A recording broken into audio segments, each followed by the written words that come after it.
Hey guys, welcome to the podcast. Today I have on Dr. Shawn Baker, which some of you will know very well.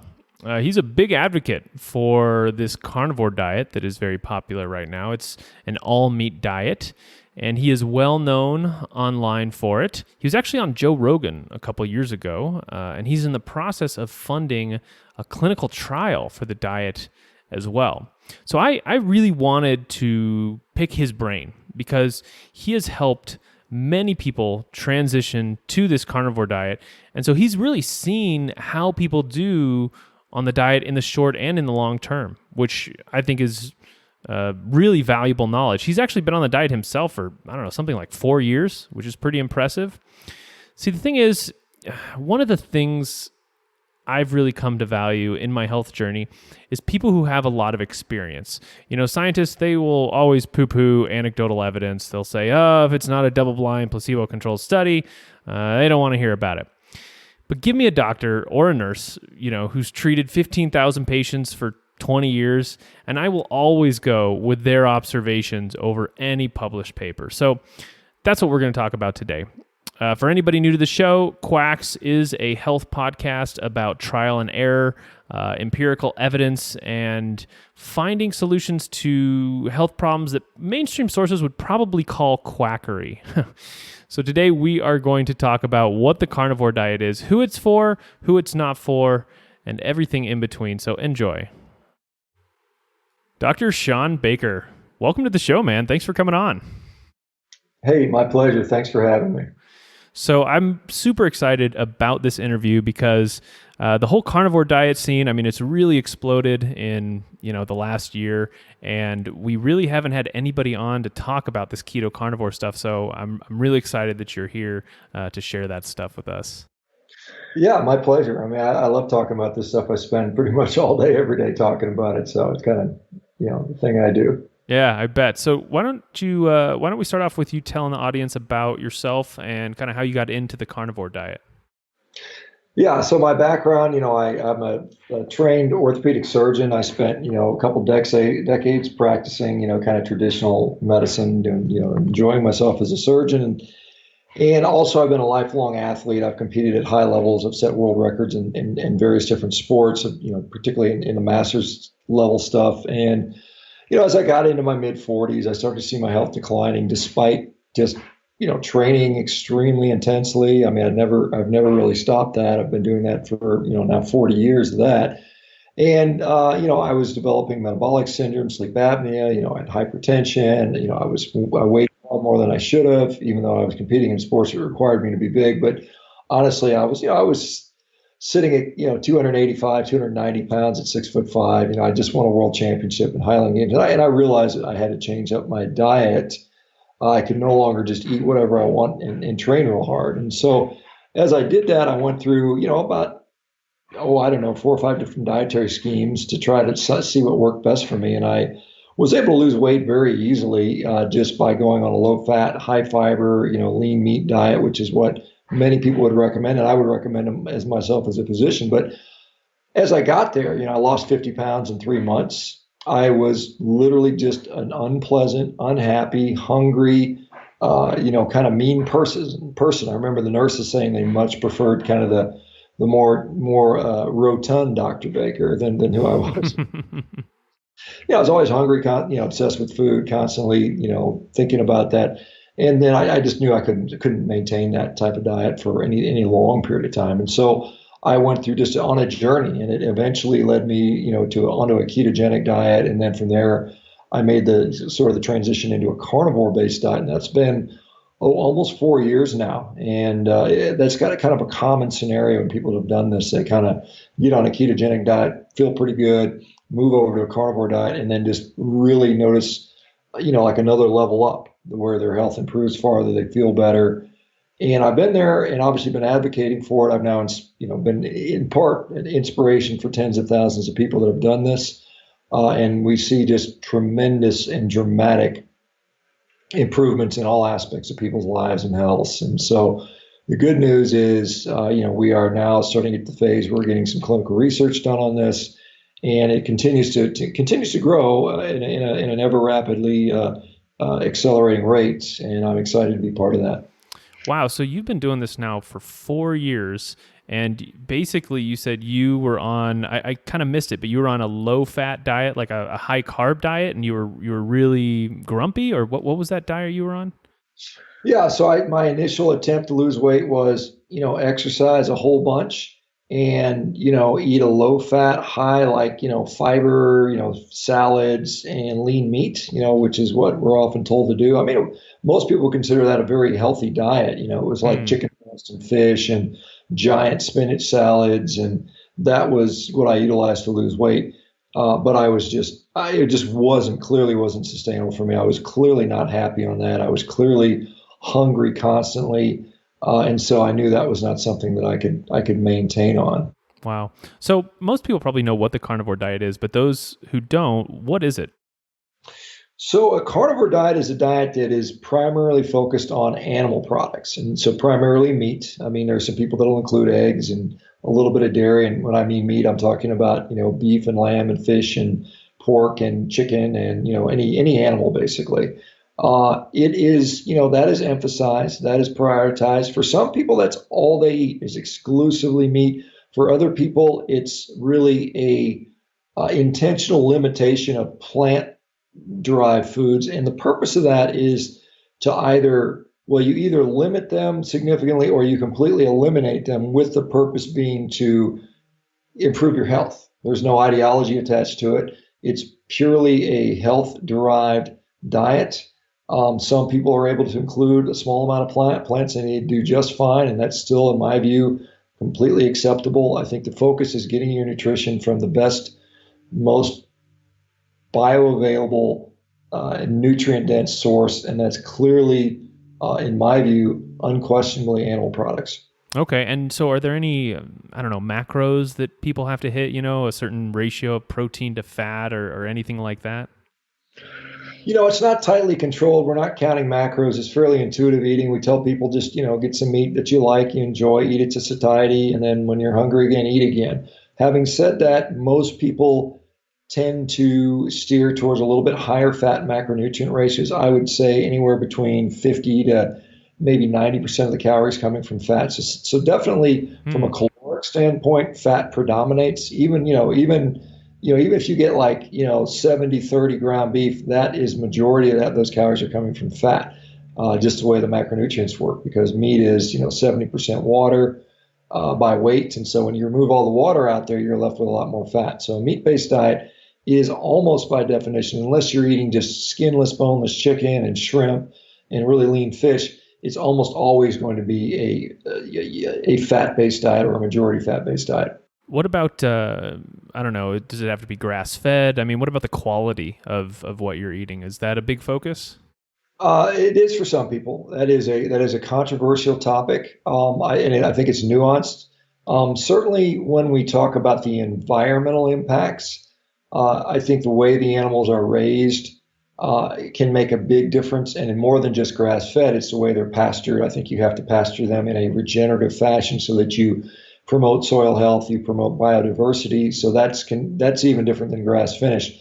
From a human health standpoint, while there is clearly differences in the quantity of nutrients and the ratios of nutrients between grass finished and grain finished, and it's more than just that. It's what type of cow it is, what age of the cow, what all specifically it was raised on. Is it a cow? Is it a pig? Is it sheep? Is it chicken? All those things make an impact. But what we don't have is clear human data showing that feeding, this human this type of meat versus that meat makes a significant difference. That data is still lacking, and so I tell them at this point, hey, we don't know yet. So if you feel like you want to support the environment, then certainly buy hopefully regeneratively raised meat.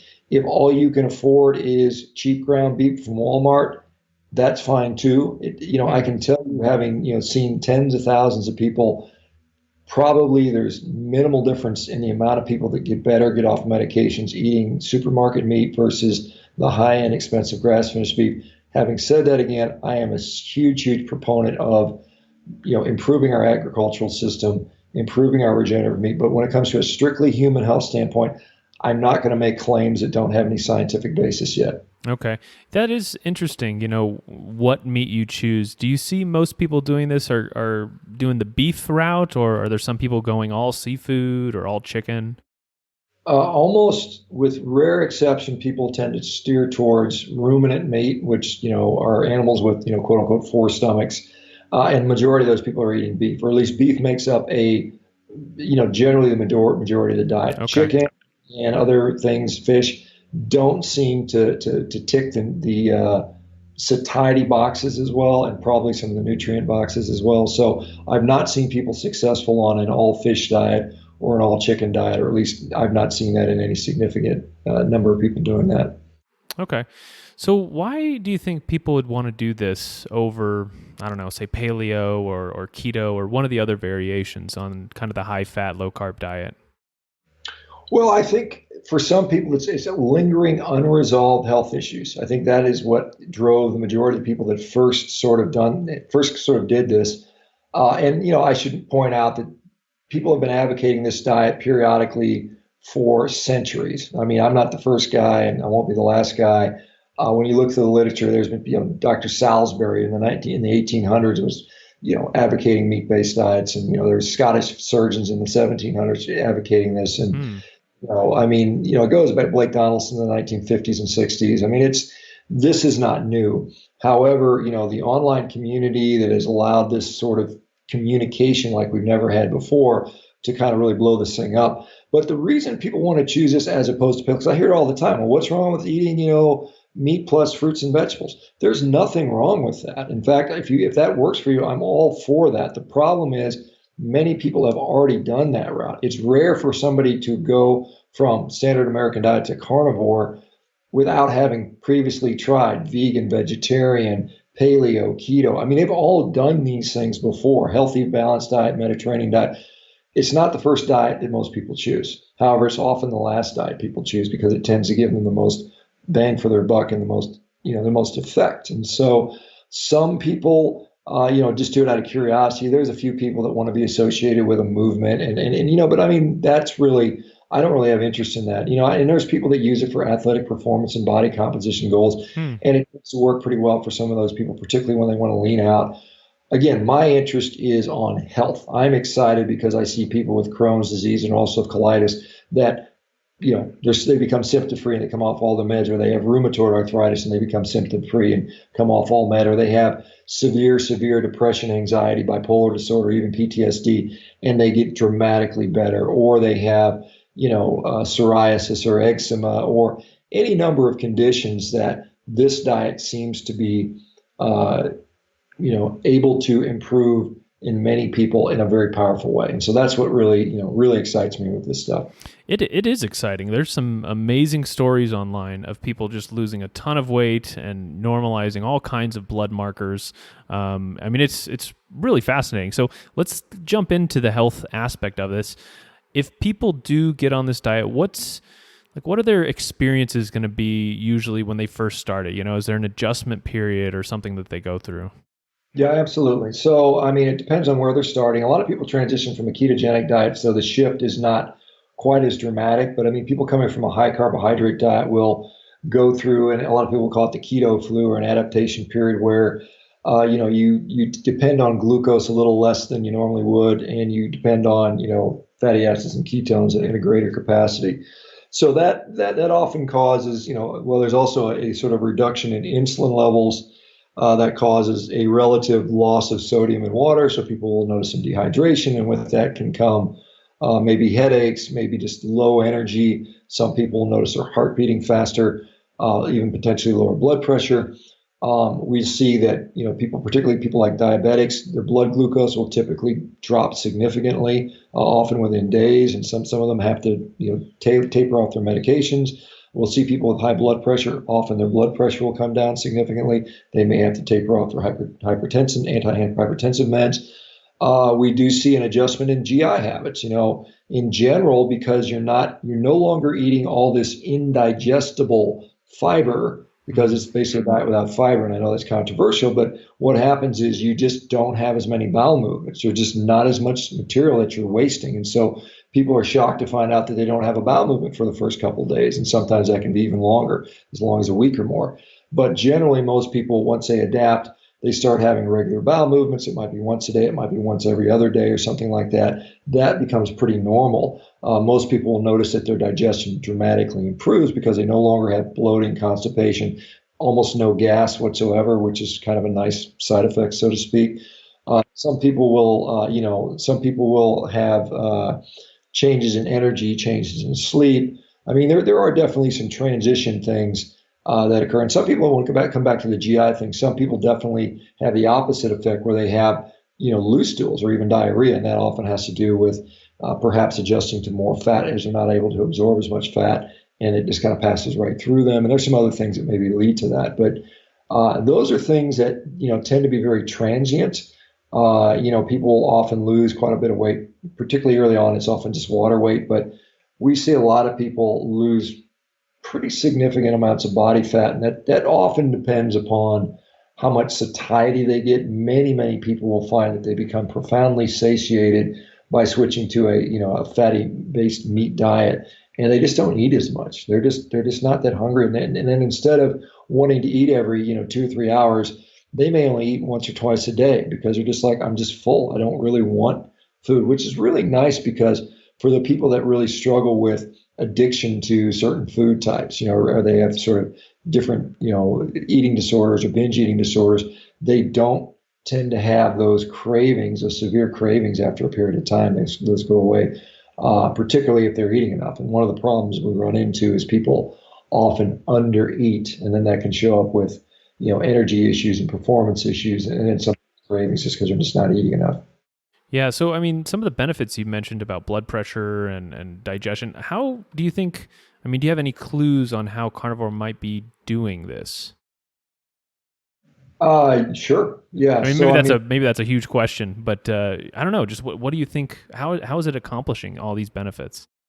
well, I mean, there's a lot of things that are going on. I mean, some of the things that we believe we know is going on based on research that's actually being done on the diet is we see a pretty profound improvement in gut integrity. That is to say, gut permeability seems to improve significantly. People have been testing that using something called polyethylene glycol 400, where you can actually clinically test this, and they see that people that go on a carnivore diet where prior to the diet they have a significant excess permeability of the gut, they go on a carnivore diet, and those holes in the gut, so to speak, those disruptions between the cells, the zonulin that's been disrupted, it seems to tighten back up, and so the gut becomes normal as far as permeability. When that permeability is normal, you no longer have foreign particulate matter, microscopic matter that gets through and then causes inflammatory cascades. It causes, for some people, autoimmune type symptoms. And so when inflammatory burden is lessened, we see, a lot of systemic things improve, such as, hypertension, which is often related to, systemic inflammation. We see profound glucose stability because when you're not ingesting variable amounts of glucose and your blood sugar is not rapidly rising and falling, you see a profound stabilization of energy. And when that occurs, and we make our own glucose through gluconeogenesis, which occurs from either amino acids or the glycerol portion of fatty acids, or triglycerides rather. And so you see this profound mood stabilization when we have glucose stabilization. So a lot of people that are complaining of anxiety or depression find that they're suddenly kind of relaxed and happy, and that becomes the default setting. We see that when the gut permeability improves, so does the blood-brain barrier. If we have a leaky gut, we often have a leaky blood-brain barrier. In fact, all the membranes in our body become leaky and permeable, and so all of those things become infected. And then also, it's just like I talked about at the beginning: better nutrition, higher quality nutrition. We have all these things that, I'll talk about the brain. I mean, all these things that we know that have positive effects on the brain, such as carnitine, carnosine, creatine, taurine,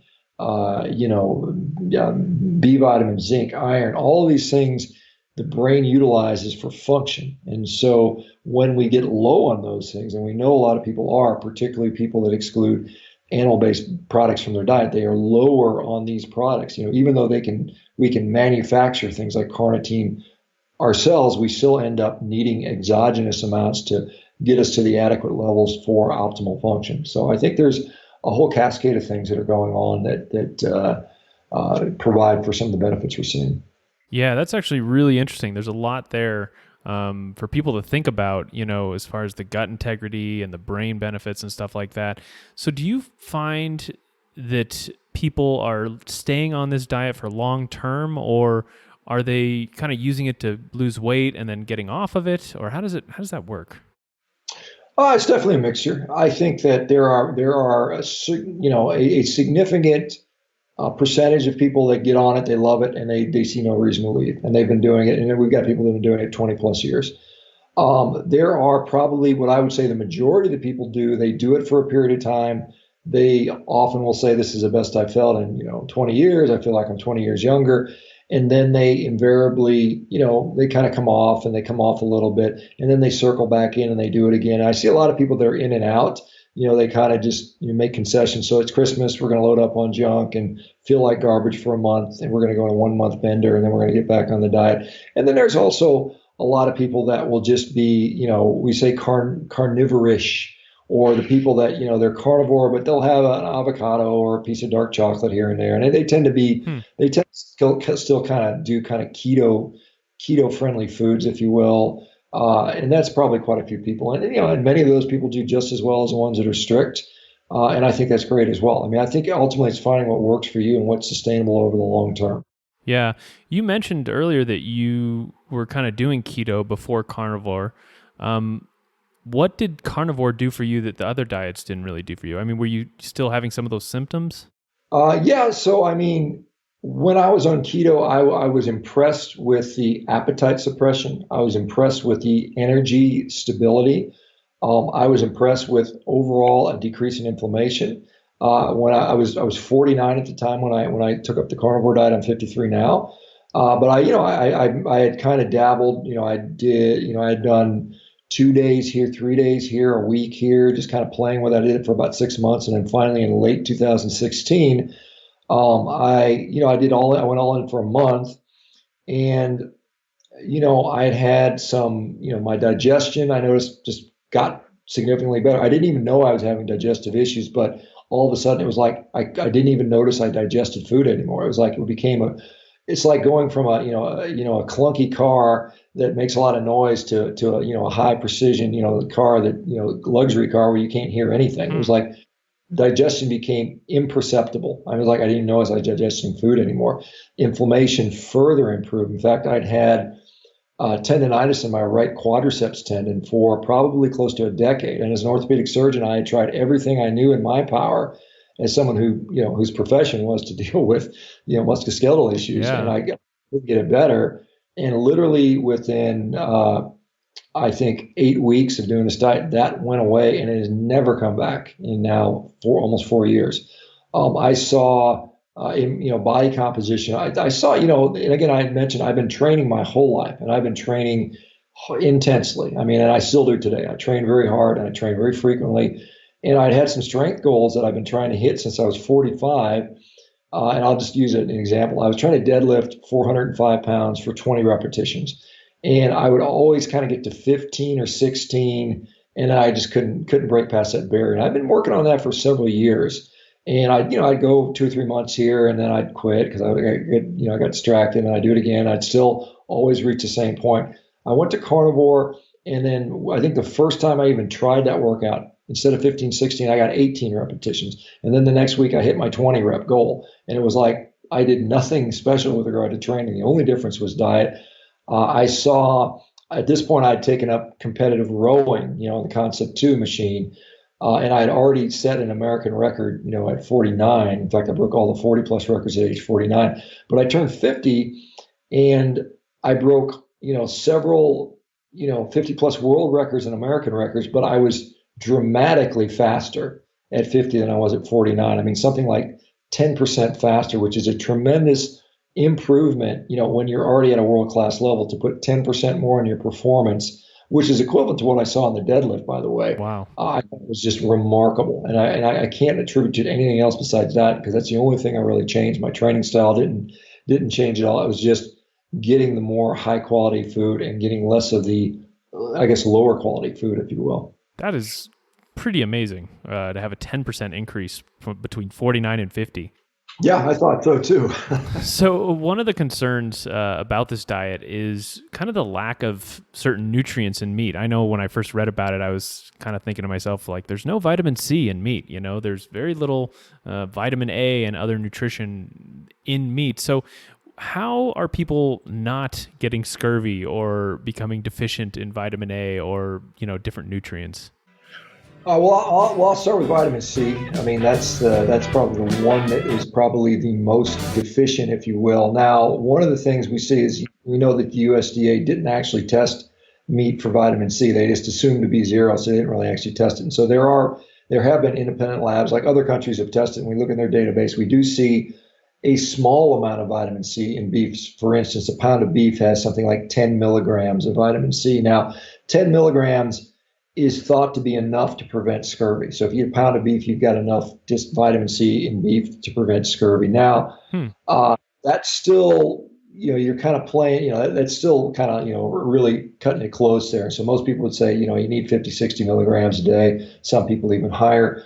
But we've known since, 150 years ago, like the polar explorers taught us this. They knew that fresh meat would prevent and cure scurvy. So we know that just having access to fresh foods, fruits, vegetables, or meat tends to prevent scurvy. Now, when we talk about the sailors, and the British sailors, the limeys, so to speak, what they were eating was not fresh meat. They were eating dried meat and hardtack. So they were on a high carbohydrate diet, and they were eating preserved dried meat, which loses some of that, those anti-scorbutic properties that prevent scurvy. Now, the other thing we know is that, and we know this with a lot of vitamins and minerals, that the requirements change based upon the baseline diet. Like even the RDA right now recognizes if your diet contains a lot of phytic acid, which you would get from grains, beans, legumes, and stuff like that, then you need to up your zinc intake, because we know that phytic acid binds to zinc.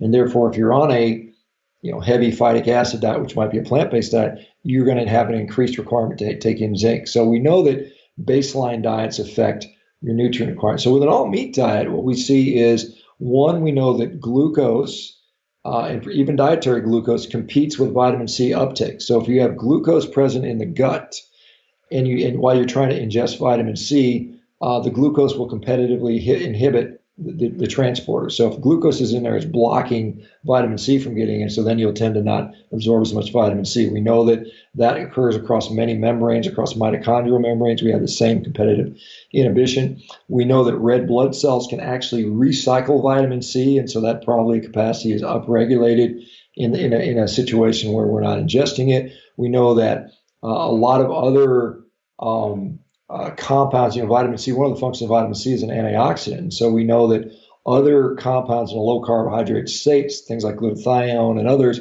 are upregulated. So our endogenous antioxidants are upregulated in a low carbohydrate diet, thus probably rendering vitamin C less and less essential. So the amounts tend to go down. And then we also know that another one of the functions, well, a couple of the functions, vitamin C is essential for the utilization of carnitine or production of carnitine in the body, or the shuttling of carnitine in the body. And we know that carnitine is found in meat. So if you're eating a lot of meat, you're getting that macronutrient or that nutrient, so you don't need as much vitamin C. And then also the function of vitamin C on cartilage production is through hydroxylation of proline and lysine. And again, if you're eating a diet that has collagen in it, and we know we have specific gut transporters for both hydroxyproline and hydroxylysine. So again, you're obviating the need for so much vitamin C. So that's kind of the vitamin C. And there's probably other things we don't know, and how much relevance each of those has, we don't really know. We can only speculate. But the clear thing is, we're not seeing any significant number of people with scurvy on this diet. I've not seen anyone with convincing evidence of scurvy. There's been a few people that said, yeah, my gums got sore, but I mean, that is a vast minority, and there's no definitive proof that anyone's actually gotten scurvy on the diet. So I've not seen it. I don't supplement vitamin C. I'm clearly not deficient. If you've seen what I post every day, activity level, I'm clearly not suffering from some nutrient deficiency. So and the other thing is, depending upon how you do the diet, you could, let's just say we wanted to hit the RDA for certain micronutrients or certain nutrients of concern. You can do that in animal-based diets if you wanted to. You could say eat enough liver, you could eat enough thymus and pancreas and get enough vitamin C, and certainly with liver 8 you can get plenty of vitamin A, and you could do, and if you want to get enough vitamin K, you could do dairy and seafood and cheeses, and so you can make an RDA diet out of a fully animal-based diet if you want to. The more exciting thing is, why do those people that only eat hamburger patties, and that's all they've been eating for a decade, not develop any of these nutrient deficiencies? And I think that's where the more interesting questions come in. And I think really the answer is baseline diet predicts what we need. Like, for instance, magnesium. So many people are magnesium deficient, and we blame the soils and we blame, that sort of stuff. But one of the things we don't talk about is the fact that magnesium is a cofactor for a lot of carbohydrate metabolic requirements. And so if you're taking in a lot of carbohydrates, your magnesium requirement goes up, so much to the point that you may become relatively deficient. So if you're on a low carbohydrate diet, you probably don't need as much magnesium. And so I think the problem is we are now eating a diet as human beings that humans aren't designed to eat. And so now we're trying to play catch up with all these supplements and, these, you think about it, where were the supplements 50,000 years ago? They didn't exist. So, people say, well, they were eating dirt or drinking swamp water. My thought is probably they were eating, a human appropriate diet, and they didn't eat all that garbage. But that's my thoughts. Yeah, I had a guy on the podcast a while back who has this whole theory about vitamin A being, it's not a vitamin. He actually thinks it's a toxin. And he pointed to some of the carnivore people and said, look, some of these guys have been eating meat, which has very little vitamin A, unless, like you said, unless you add liver or something. But some of these guys have been eating meat for, a decade, and they're not going blind. They're not vitamin A deficient. So I don't know. Do you have any thoughts on that? I haven't really explored that. There could be some validity to that, but I can't say I've looked at it in any sort of significant degree of depth. So maybe he's right. Who knows? I don't. On paper, probably I don't get the RDA of vitamin A. I'm not worried about it. I don't have any vitamin A deficiency symptoms. So that'd be interesting to explore further, perhaps down the road. Yeah.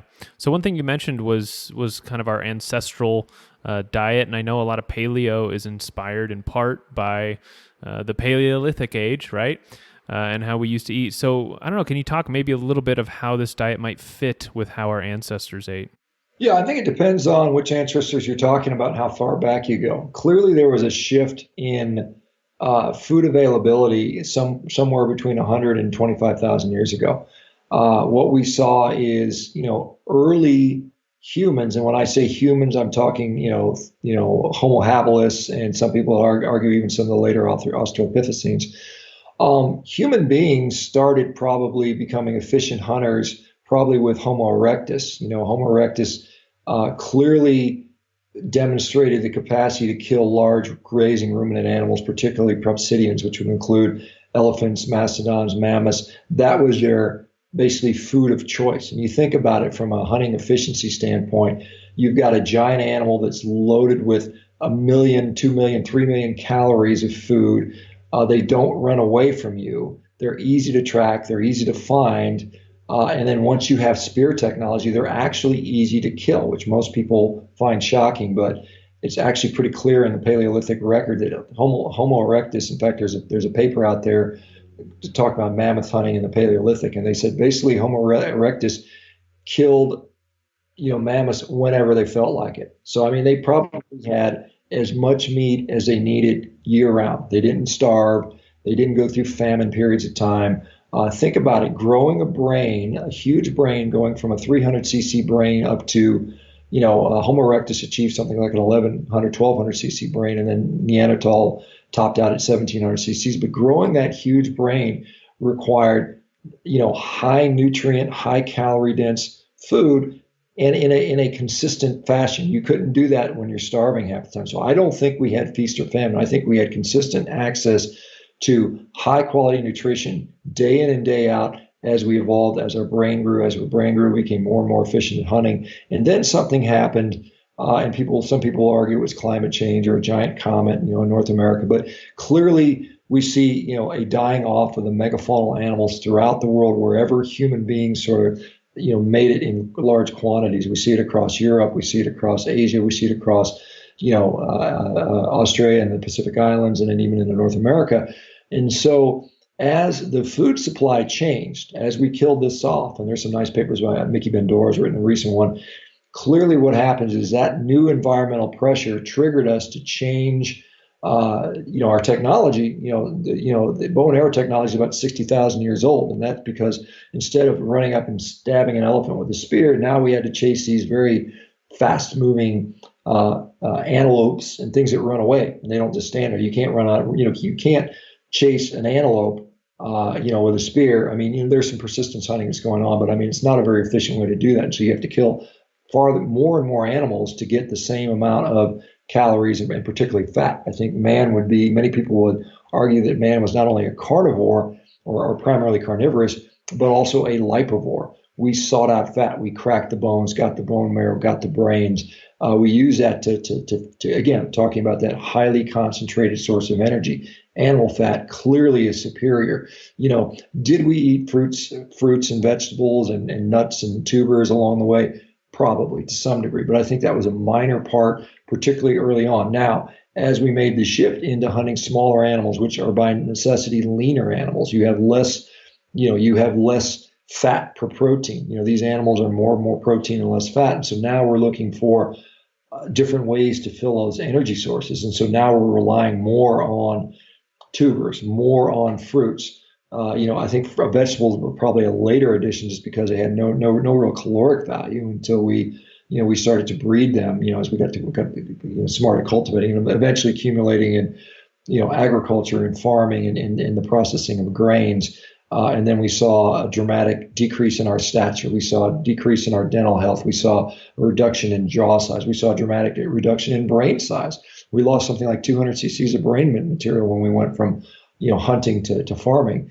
We were 6 inches shorter. Our bones showed signs of mineralization problems. And so this is, when they talk about the Paleolithic time, are we talking about upper Paleolithic, Mesolithic, early Neolithic, or are we talking, modern hunter-gatherers, which by no way, like people like to refer to the Hadza and some of these other tribes, they in no way sort of represent what early humans would have had available to them. The early humans had an all-you-can-eat meat buffet of fatty meat, whereas the later humans are dealing with lean meats and further reliance on plant material. And so I think that's the difference. And I think when we go over a 3 million years period of evolution, even the early or the late hunter-gatherers, we're only looking at 50,000 years. And so the majority of our evolution was probably fatty meat. Eat some berries when you came across them, seasonally, depending on what part of the world you're in. I imagine also, they didn't have refrigerators, so they probably ate a lot of this meat all at once so that it wouldn't go bad, which in some ways mimics almost intermittent fasting or something like that. So how does intermittent fasting tie into this? Well, they definitely have preservation techniques. A lot of them would dry the meat. So they would, the preservation techniques go back probably hundreds of thousands of years. So if they lived in a cold environment, they'd stick it in the snow. There's even preservation where they stick the stuff underwater. They bury it. Sometimes it'll ferment, sometimes they'll dry it. So I don't think they had to gorge on a whole elephant. Let's say humans are living in groups of 10 to 12, or 20. That's pretty typical.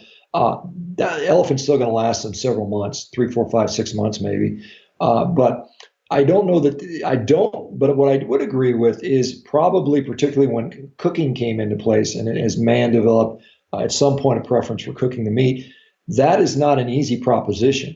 And so, you've got to build a fire, you've got to cook the meat. And so it would be like you were snacking all day long. I mean, maybe it happens to some degree. Maybe if you're traveling through the forest and you pick a few berries, you might do that. But I think in generally we probably ate in discrete periods of time, probably ate to satiety, probably quite a bit of food, probably till we were completely full, like any other animal generally does, particularly carnivorous or meat-heavy animals. And then we just didn't eat again until we were hungry again, and that could have been anywhere from a day or two to maybe 12 hours, depending on that. So I think certainly I would say it would be inconvenient at the least to be on a the American Diabetic Association recommended diet of 3 meals a day plus three snacks. I mean, I just don't think that's not in our sort of evolutionary lineage. Yeah.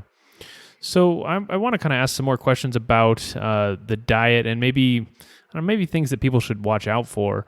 So is there anything that are there any signs that you would have come up that would tell you this isn't working for you, or I don't know, you need to reincorporate other foods back in? Well, I mean, certainly, what I do is I often get people, and I kind of chuckle at this, or it's a little bit frustrating. It's like they'll tell me, they went on a carnivore diet and they didn't get relief for whatever issue. They're treating like things X, Y, and Z, and they're really sad that it didn't work for them because they really wanted to be a carnivore. And I'm like, why? Why do you want to be a carnivore? Why don't you just want to be healthy? I mean, this is the whole point. It's to be healthy. It's not to identify with one particular dietary drive. It's like you want to get healthy. And definitely there's some people that do the diet and they don't get the results they need or they want to do. And I say, well, then why would you do it? I wouldn't do it. I mean, if I wasn't getting results, I would not stay on the diet. I think to be honest and a fair assessment, I think most people need about 90 days to make that decision. We often promote these 30-day challenges just because most people say, hey, I can do it for 30 days. But in truth be told, about 50% of the people still haven't adapted by 30 days. And so, but if I tell everybody to do a 3-month thing, it's hard to convince people to do that. Some people just struggle with digestive issues. They struggle with meat. A lot of the people have such, damaged digestive systems. They may have really, really poor acid production, which is pathology. Maybe through years of poor diet or being on proton pump inhibitors for a long period of time, and they just don't digest meat particularly well, and it just doesn't sit well with them, and they really struggle with that. So some of those people, may have to stop from the diet, or there's sometimes some supplementation that they'll utilize to help them through, or if they want to stick it out. There's some people that they just they can't deal with the lack of variety. And, the diet doesn't have to have a lack of variety. You can certainly make it very, very varied if you're interested in pursuing that. But a lot of people, they just miss carbs so much. Some people are so, I don't know, I don't want to use the word addicted, but for some people it is actually an addiction. But some people are so dependent upon carbohydrates that they just can't make that shift. Some people, it's just too hard for them socially. I think, there's a few people that I've seen that just their health has actually gotten a little bit worse when they do that. And, I tell them, either change things up. You can change things up in the context of a carnivorous diet. There's several ways to do it. Or, go ahead and add other stuff back in or change your diet. But I think it's got to be it's got to be an individual decision, really. I mean, I can't tell who's going to be successful, who's not, or how long they're going to be. I have so many people that will start the diet. They'll be 3 weeks in. They're like, I feel amazing. This is the best I've ever felt. I'm never going to quit. And I just kind of raise my eye and say, well, talk to me in 6 months, because odds are you probably will be, you may still be on a carnivore diet, but you might be, doing a variation where you're including other foods. And again, that's totally fine. So.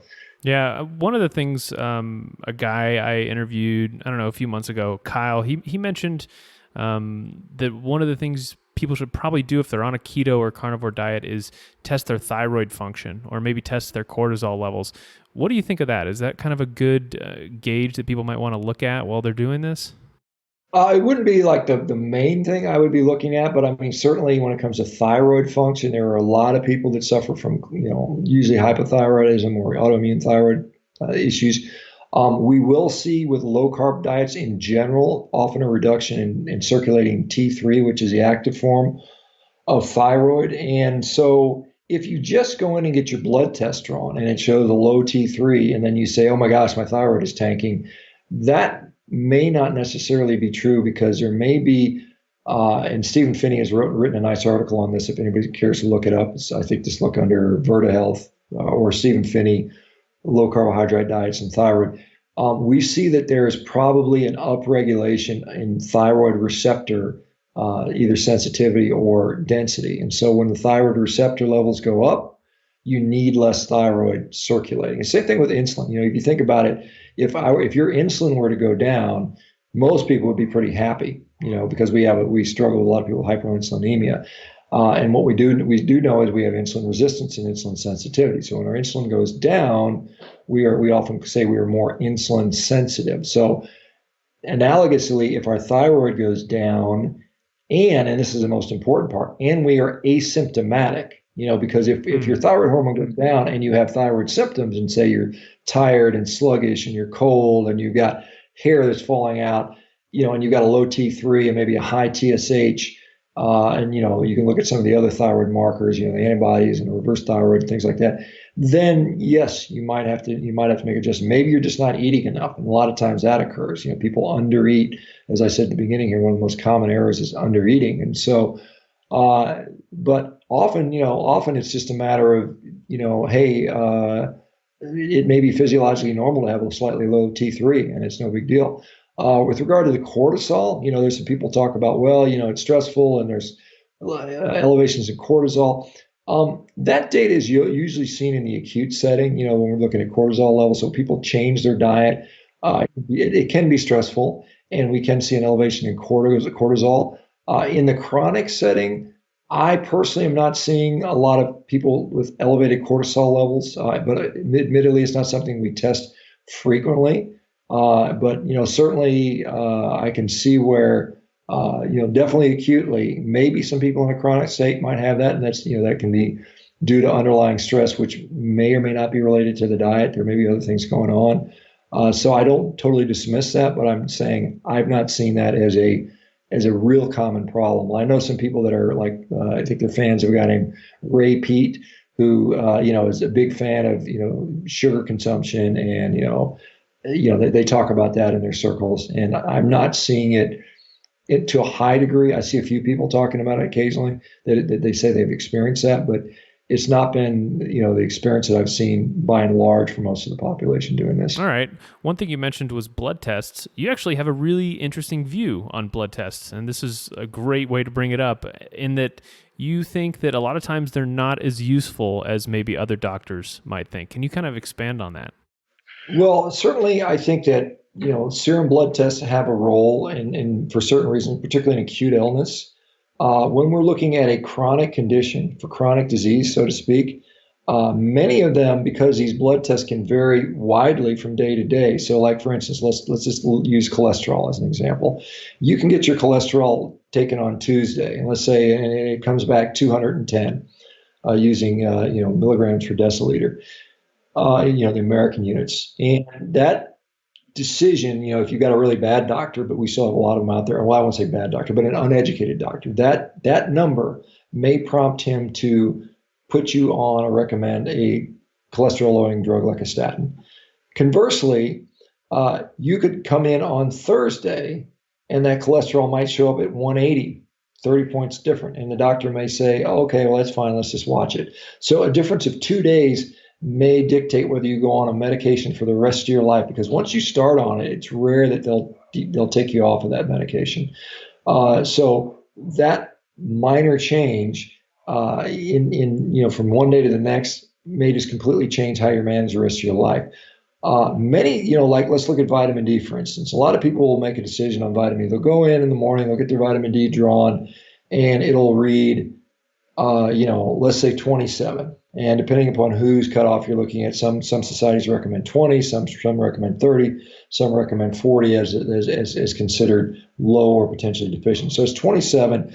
If you were to go in and get that same lab drawn at 2 p.m., it would probably be 34. We know that vitamin D has a 30% variation throughout the day within the same day. Oh, wow.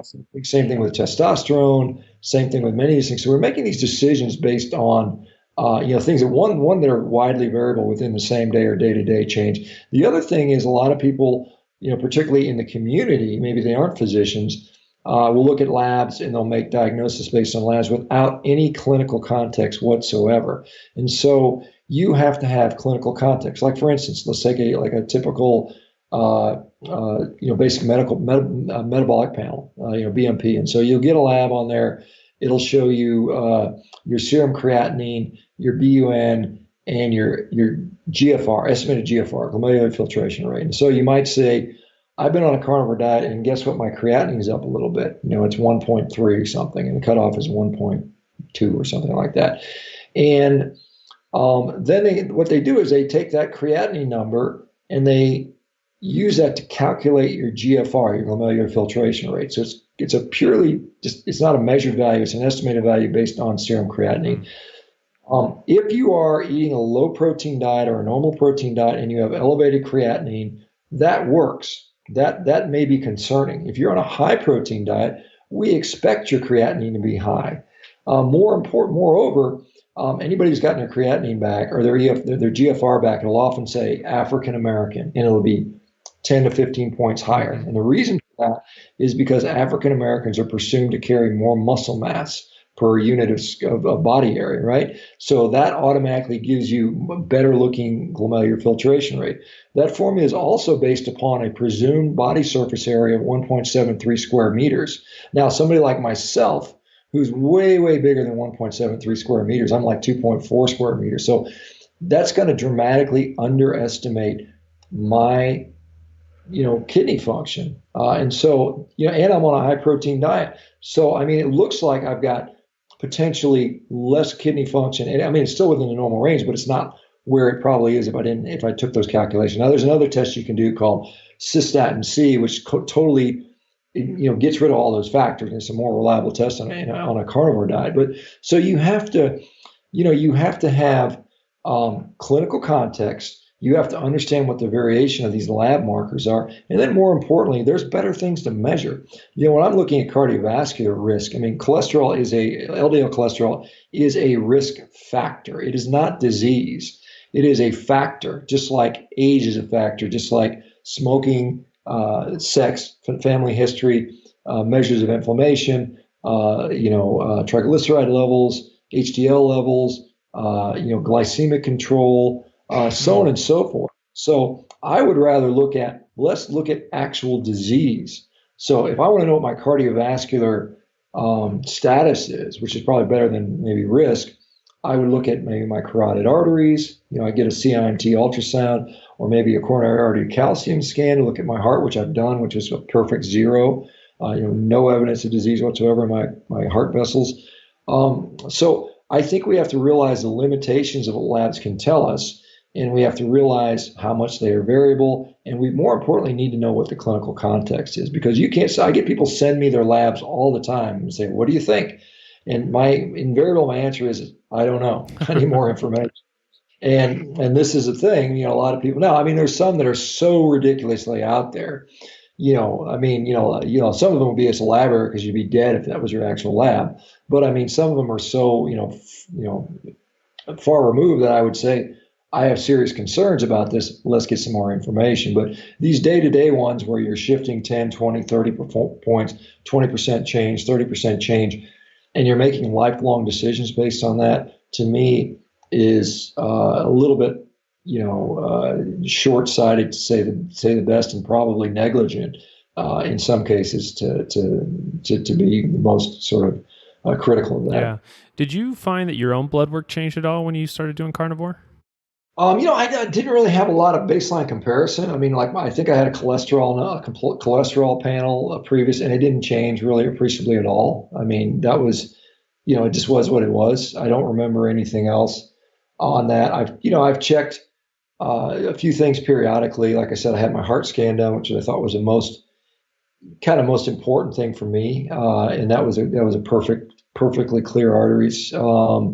We're getting ready to adopt a baby, and so I had to have some tests drawn. I had my liver function test done, and they were all perfectly normal. I had my kidney function test done; it was all perfectly normal. Urinalysis, my cholesterol was again like it was, a little bit elevated, but not to where I'm like concerned at all, based on the other stuff that's going on, So, um, I have so many other better indices of health that I can look at that kind of keep me, because I have no desire to die or get cancer or any of those things. And, I am very much concerned about my health. And so for the people that think I'm out here recklessly eating meat, uh, I would beg to differ. I mean, I'm very, if anything, I am incredibly health conscious. I mean, anybody that sees what I do, I mean, the physical condition that I keep myself in, the exercise I do, I'm very meticulous about what I do and what I eat, and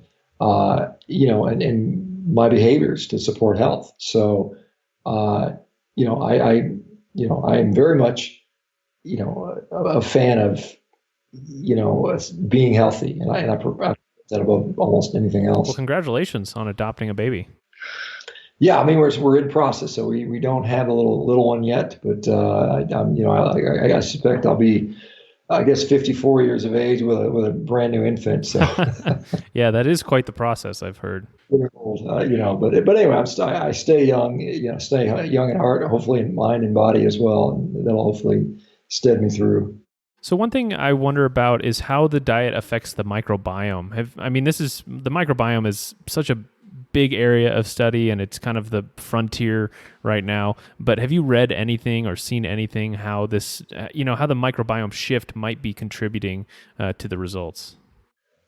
Well, certainly, obviously, there's a lot of tension on the microbiome, and I think the best I can say about the microbiome in general and the research is we have no frigging clue yet. We are so much in our infancy, and the complexity of the microbiome is orders of magnitude more difficult than anything else we study in relation to the human body, except perhaps maybe the human brain. When we let's just look at cholesterol for an example. We've been studying cholesterol since the 1920s. We are still fighting about its relevance, its significance, its subfractions and subparticles, and what they mean as far as just cardiovascular risk. So we've got 100 years to study this, and we still don't have it solved.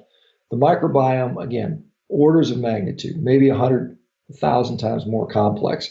To have the arrogance to think that we have any clue what the microbiome means with regard to health outcomes. I mean, I would posit that if you are healthy, if you are free of disease, then you have, by definition, a healthy microbiome, regardless of its makeup. Now, having said that, with regard to the people on the carnivore diet that I have seen, there are studies showing this. When we look at carnivorous populations like Inuit that have had their microbiomes tested on their native diet, they show tremendous diversity. Diversity is thought to be one of the positive things of the microbiome. Again, I'll put the caveat that I don't know that we generally absolutely know that, but the things we think are beneficial about the microbiome, the population studied have shown generally good things. I've seen people with multiple microbiome studies have gone from a non-carnivorous diet to a carnivorous diet. I can think of people with ulcerative colitis, for instance, where they have many microbiome studies,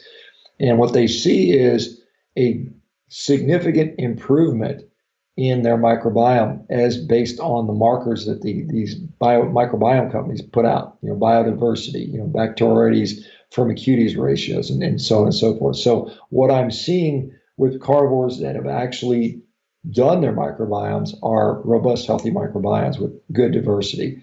And I don't, beyond that, is that good? Is that bad? I have no idea. I don't think anybody truly does yet. Again, I'll go back to the healthy body, healthy person equals microbiome, regardless of composition. Okay.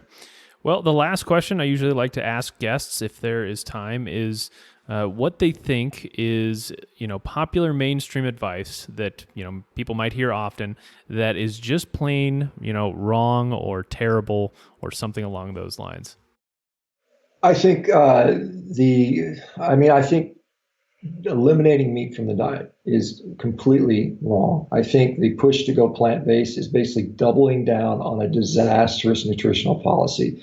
The American diet, the standard American diet, is something like 70 to 75% plant-based as it is. We eat an abysmally small amount of for instance, beef, on our diet. The average American eats 2.4 ounces of beef a day. That is a trivial amount of calories coming from beef. We eat more calories coming from soybean oil than we do beef in this country. The rest of the animal products primarily are dairy, a little bit of eggs, a small amount of fish, and some chicken. But I mean, beef in particular, which has been vilified, is not in any way a significant part of the American diet. Going more plant-based, particularly with these processed plant foods, these fake meats, is just going to make the problem worse. It is not going to help the environment in any significant way. I mean, that argument is completely wrong. We don't have time to go into that right now, but if you look into the actual solutions that are being proposed with regard to plant-based diets and the environment, it is completely misguided. It is completely ignoring. It's basically they're paying for the message through, investing. They're investing in $150 billion projected industry, and they're doing everything they can to get out this narrative. And people tend to, gullible people tend to buy this. Meat is on the human menu. It is what made us humans.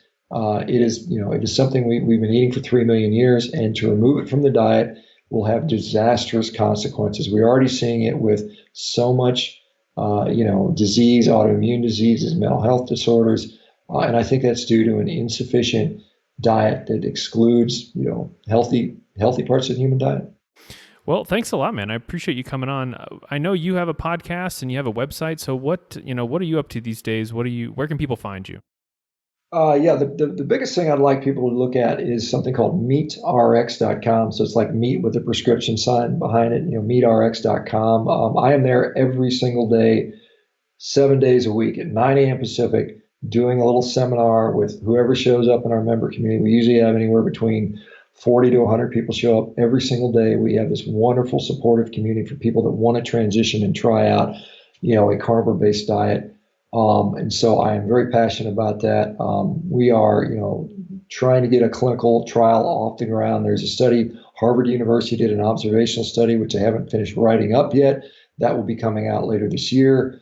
The study that I'm trying to get going, we've got a huge, crowdfunding, that's going on. So far, we're getting good response on that, and hopefully we'll be able to fund that trial that we're hoping to do. Social media wise, I'm on Instagram. Shawn, Shawn, Baker, Baker, 1967. Usually, I'm on there posting my craziness.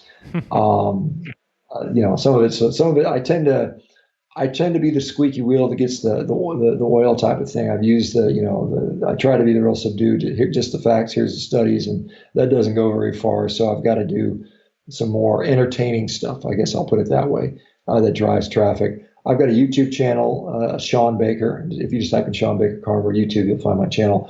And then I'm also on Twitter at sbakermd. That is my major, what do you call it? Major social. We've got some smaller ones. We've got a Facebook group called the World Carnivore Tribe. We've got about 50,000 members in that group that I started 2 years ago. I started a vegan recovery group. We've got a couple thousand ex-vegans in that one, Restoration Health Vegan Recovery Group, which is interesting to see the ex-vegans tell their stories. It's pretty enlightening. Yeah. Didn't you have a podcast? I could have swore you had a podcast. I did. I have something called, right now everything's switched over to meatrx.com, where I do a podcast about, 3 or 4 a week.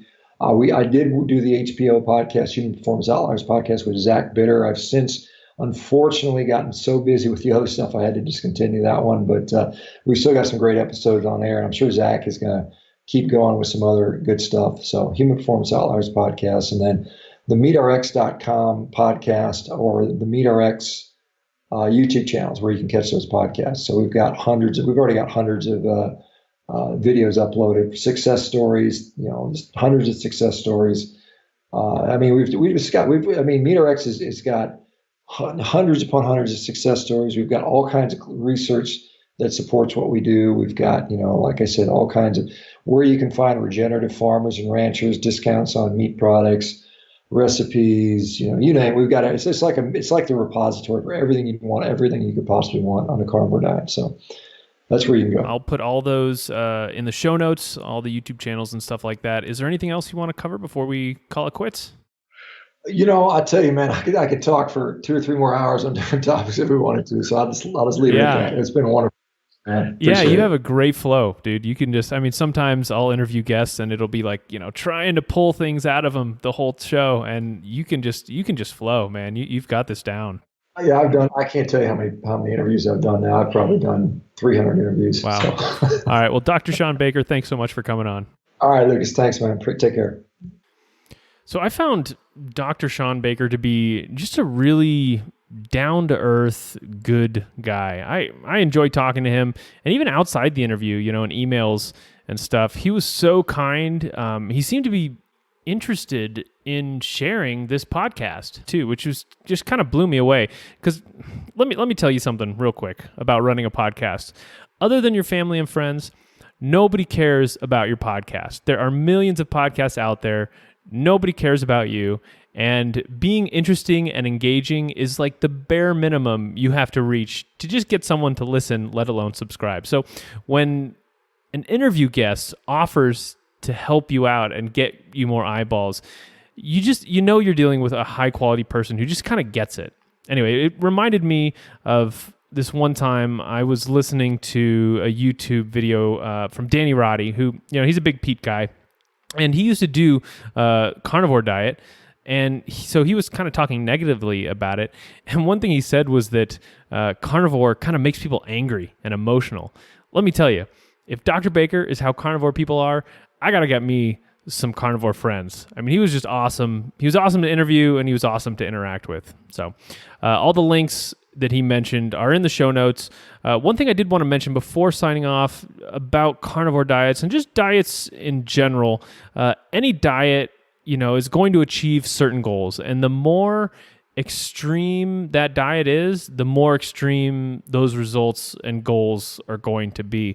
Carnivore right now, it's probably one of the most extreme diets out there. I mean, it's just meat. So, if you're planning on doing it, use some of Dr. Baker's resources at MeatRx just to make sure you're not, making any big obvious mistakes, just so that you avoid the big potholes and expect extreme results. Please do head over to the website at quaxpodcast.com where you can see all of our previous episodes. You can subscribe on iTunes or Android or Spotify or SoundCloud or, whatever you want. You can also help us out too by shopping through our Amazon banner on the right-hand side of the homepage. So thanks for listening, everybody. Be well.